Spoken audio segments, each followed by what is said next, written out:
তাজউদ্দিন সাহেব অনেক বড়, কিন্তু বঙ্গবন্ধুর উপরে না। তাজউদ্দিন সাহেবকে যারা বঙ্গবন্ধুর চেয়েও বড় করতে চায়, বঙ্গবন্ধুকে ছোট করতে চায়, তারাই সব কিচ্ছা কাহিনী বলে। ইরানের শাহজাহানের বিরুদ্ধে যে টোটাল সংগ্রামটা হয়েছে, সেই সংগ্রামে আয়াতুল্লাহ খোমেনি কিন্তু ফ্রান্সে ছিলেন, কিন্তু he was the real leader, actual leader.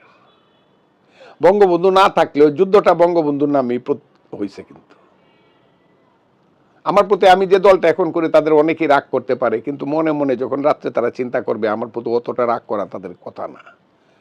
Tajuddin Ahmad হইল মুক্তিযুদ্ধকালীন নেতা, স্বাধীনতা সংগ্রামের নেতা হইল বঙ্গবন্ধু শেখ মুজিবুর রহমান, আর সামরিক নেতা হইল জেনারেল উসমানী, জিয়াউর রহমান, খালেদ মুশাররফ, শফিউল্লাহ, সিআর দত্ত, 11টা সেক্টর, এরা হলো সামরিক নেতা।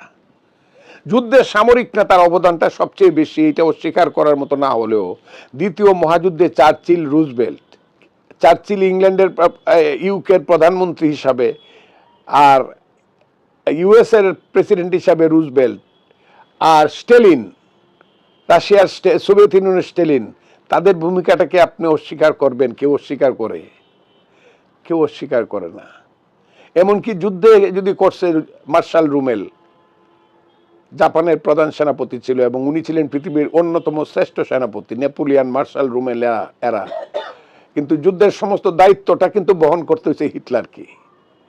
এই that was a political war.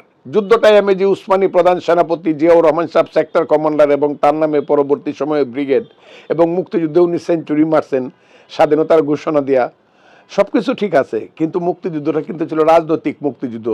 That was a war of political war. This is not the arms that fights, but the man behind the arms, an ideology behind the man that fights.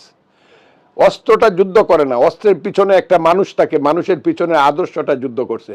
মুক্তিযুদ্ধের আদর্শটা যুদ্ধ করছে, শুধু অস্ত্র যুদ্ধ করে নাই।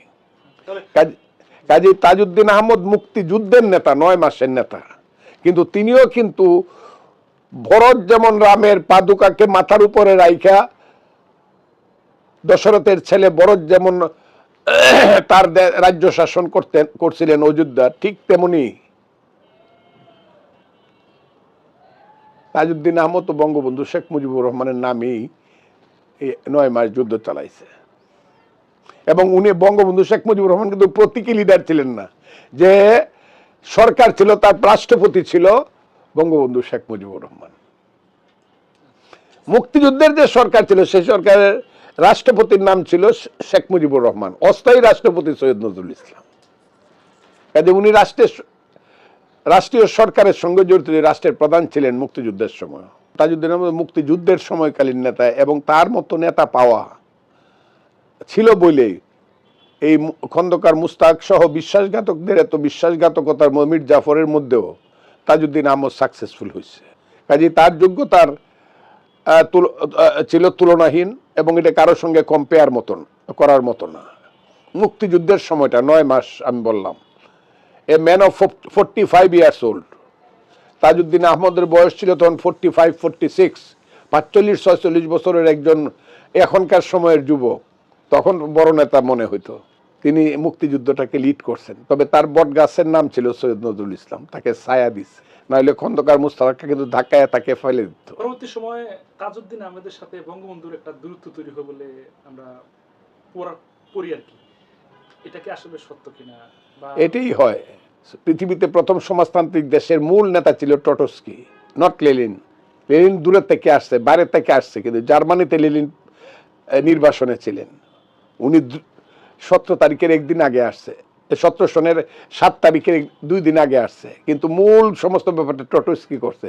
শেষ পর্যন্ত ট্রটস্কি থাকতে পারেন নাই, তাকে সোভিয়েত ইউনিয়ন ছেড়ে চলে যেতে হয়েছে নির্বাসনে। এরকম হয়ে থাকে।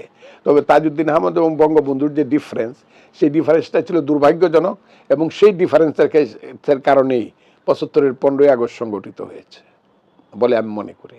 আমি একটা কথা বলি আপনাদেরকে, বঙ্গবন্ধু তাজউদ্দিন আহমদের ডিফারেন্সটা হয়েছিল একটা মাত্র কারণে। একটা কারণ হলো বঙ্গবন্ধু সেই যুদ্ধে অনুপস্থিত ছিলেন। মুক্তিযুদ্ধের সময় অনুপস্থিত থাকার কারণে এত বড় ব্যক্তি, 9 মাসে বাঙালি জাতি 90 বছর আগায় গেছে, চেতনার ওই স্তরটা বঙ্গবন্ধু হয়তো বা ধরতে পারেন নাই, এবং তাজউদ্দিনের কাছ থেকে শুনতে চান নাই উনি, যেহেতু ওই খেলাটার মধ্যে উনি ছিলেন না, অতটা শুনতে চান নাই। আমার কাছ থেকে যদি আপনি জানতে চান, কিন্তু এর অর্থই না যে পারস্পরিক স্নেহ এবং শ্রদ্ধাবোধটা দূরে চলে গেছিল।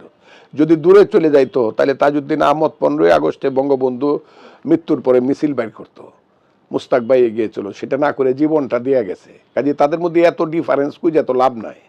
তাজউদ্দিন আহমদই তো বঙ্গবন্ধু হত্যার পরে মাত্র 83 দিন পরে জীবন দিয়ে গেল। কাজে তাদের এত ডিফারেন্স খুঁজতেছেন কেন? রাজনীতি ডিফারেন্স থাকবে, আবার ঐক্য হবে, আবার ডিফারেন্স হবে। আমি আপনাকে অনেক বলতে পারি, সে উদাহরণ দিয়ে আমি জিনিসটাকে বড় করব না। যেটা প্রশ্ন এখন সমসাময়িক যে বিগত এইটা যারা আওয়ামী লীগকে পছন্দ করে না, আওয়ামী লীগ তো চলে গেছে, এবং বঙ্গবন্ধুকে যারা ছোট করতে চায়, তাজউদ্দিন সাহেব অনেক বড় কিন্তু বঙ্গবন্ধুর উপরে না। তাজউদ্দিন সাহেবকে যারা বঙ্গবন্ধুর চেয়েও বড় করতে চায়, বঙ্গবন্ধুকে ছোট করতে চায়, তারাই সব কিচ্ছা কাহিনী বলে।